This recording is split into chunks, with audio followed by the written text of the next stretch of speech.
Ko po sa inyo about dito sa hala kung paano mag-task.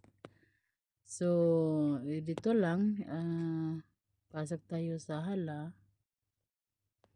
Tapos, makita mo tong room, message me. So, dito tayo sa room.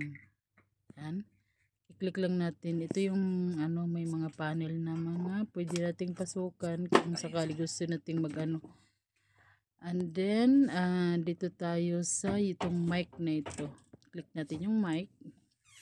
So, kailangan nating umupo sa sarili nating panel. Ito yung pinakatas talaga dito sa hala. Kailangan nating magawa ng sarili nating panel at maupo tayo sa ating panel. Dito tayo upo sa number 1. So, di ko marami pindutin kasi mawawala ang boses ko kapag umupo ako dyan. So, ganito lang yan. I-click ko lang yung number 1. Okay? So, pipindutin na natin yung orange na gift.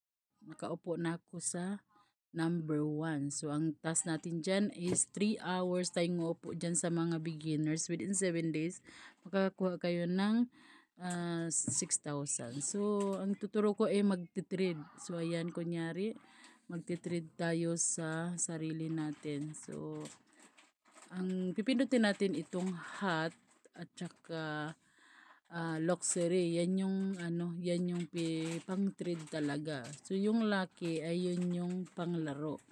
So, ang anuhin natin itong pagtitrade, no?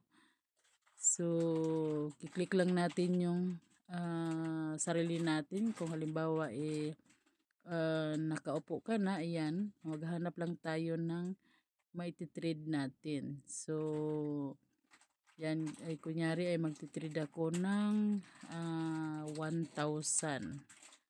So, hanapin natin yung 1,000. Yan, at isa-isahin natin yan pag tingin yung 1,000. Diyan. So, ayan.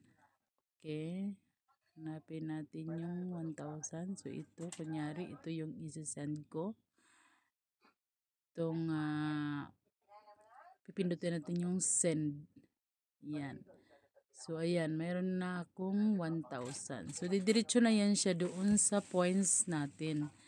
Doon yan natin makikita sa points. So, katulad din sa ibang 30% din siya.